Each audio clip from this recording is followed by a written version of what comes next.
Do you know the 14 traits of successful chiropractors? We've interviewed some of the top chiropractors in the industry and have identified the common traits that they all share. Jump on over to www.chirobusinessmojo.com to get your free report today.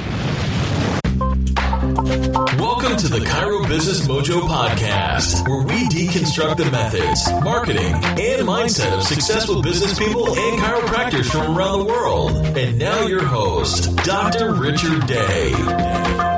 Yes, it's true. I am Dr. Richard Day, and this is the Chiro Business Mojo podcast. I want to thank all of you who have been listening to this show and making it part of your daily routine. Well, today we are going to be discussing the joint. I'm sure you've heard about the joint, and if you haven't, where have you been living? The joint is a model of practice that does not accept insurance. And if you haven't seen one, there is probably one coming to your town soon. Why are we discussing this today? Well, as we move into a future and a present where we are seeing $5,000 deductibles and $55 to $65 to $75 to even sometimes $85 copays, it's time we look at a model like the joint. I am not recommending it for anyone, and I am not telling people they shouldn't do it. I simply want to explore it because, state to state insurance reimbursement and laws, they vary so much. It's really hard to make a blanket statement saying what you should or should not do in your region. But let's talk about the joint practice model and look at it a little bit more in depth. So the history of the joint, it was started by the same guy who started Massage Envy. His name is John Leonizio. Massage Envy started in 2002 and is now a $300 million company with more than 800 licenses. And like it or not, it is providing massages to people that they can afford, and people are going and the business is growing. Well, he took this concept and he applied it to chiropractic. Now, I remember thinking when I first became a chiropractor that it was everything I could do as someone who just had a small amount of startup money to start one office. But in the back of my mind, I thought, boy, it wouldn't take much for some investor type, someone who really knew what they were doing, maybe not even a chiropractor, to walk in and say, hey, I could do this. I could franchise this thing out. I could, hire professional architects and designers and make it really nice and sweet looking in there, and then maybe have it just be all cash and real simple model because people in the public love simple, right? And do something. Well, that's exactly what this guy did. He is not a chiropractor, and in some states, it's illegal. It's against the law for someone who is not a licensed DC to own a chiropractic practice. So what did he do? He got a couple of DCs on board in his company, and that makes it legal for him to own these practices all over the United States.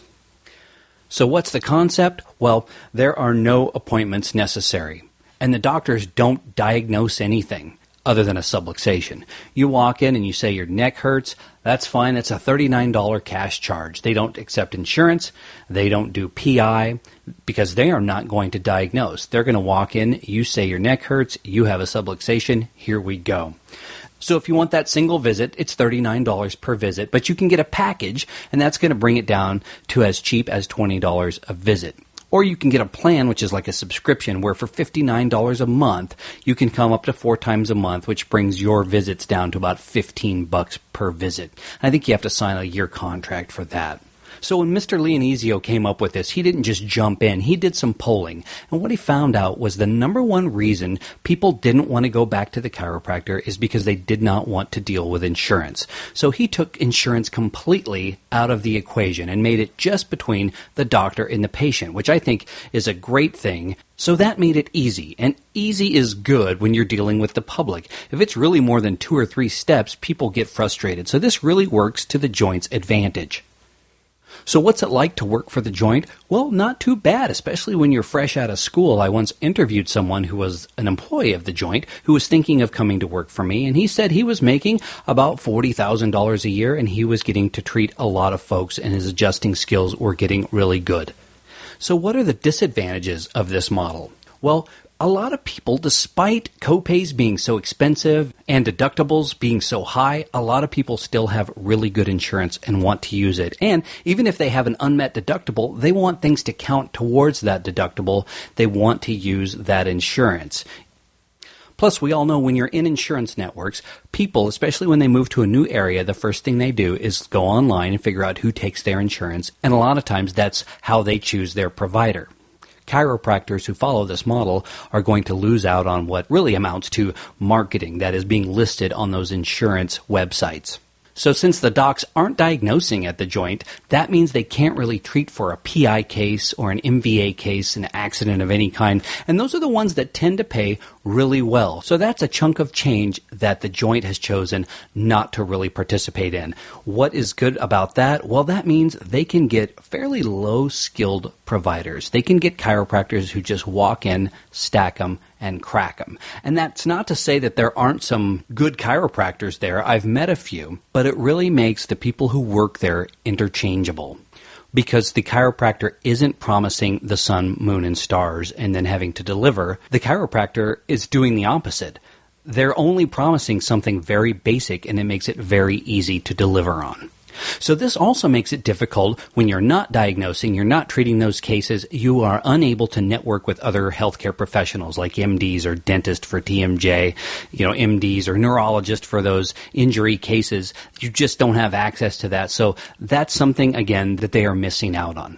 Now, for the independent small chiropractor who's not a big corporation with big corporate dollars like the joint, that may be tough to handle. Because when you close the door to insurance and when you close the door to working with professionals, you're really limiting your funnel, if you will, which you're going to find patients. And you may find yourself working harder, not smarter. Now remember, all of this varies state to state again, so it's hard to make a blanket statement that applies to everyone. Another potential disadvantage of this model is the clientele that you are going to attract. I worked in sales for a number of years, and the company would run a sale on piece of junk VCRs for $39 back in the days of VCRs, and the company would tell us, hey, don't worry about that you're not making any money on the sale of this VCR, because the next time that person wants to come in and buy a big screen TV, guess what? They're going to remember you because you sold them that VCR. Well, it did not work out that way. That's called a loss leader, and sometimes 1 out of 10,000 that might apply, but really you're bringing in people for the free stuff, and the person who's chasing the free stuff is very rarely the person who is going to understand and appreciate value. So I guess a disadvantage to this is that it's going to be difficult to build any value into this, because all you're really providing is just the crack, thank you and goodbye. And there is a convenience to that for patients. They obviously like it. They responded to the survey saying, we don't like the hassles of insurance and dealing with all of that. We wish we could just walk in and out and have no appointment. So where am I going with all of this? Well, I just want to get it out there. Some other companies have popped up recently that are copying the same model as the joint, and they're having a lot of success with it. So remember, I'm not coming down for or against this. So remember, I'm not coming down for or against the joint. I just want you to be informed, because we are in a transition with healthcare. We are seeing rising copays and rising deductibles, and things are changing in the landscape. So this might be an option for you to consider, or at least take a look at. And if not, it's good to know what options your patients may be considering. Hope this has been helpful to you. Have a great day. Thanks for listening to the Chiro Business Mojo podcast at www.chirobusinessmojo.com.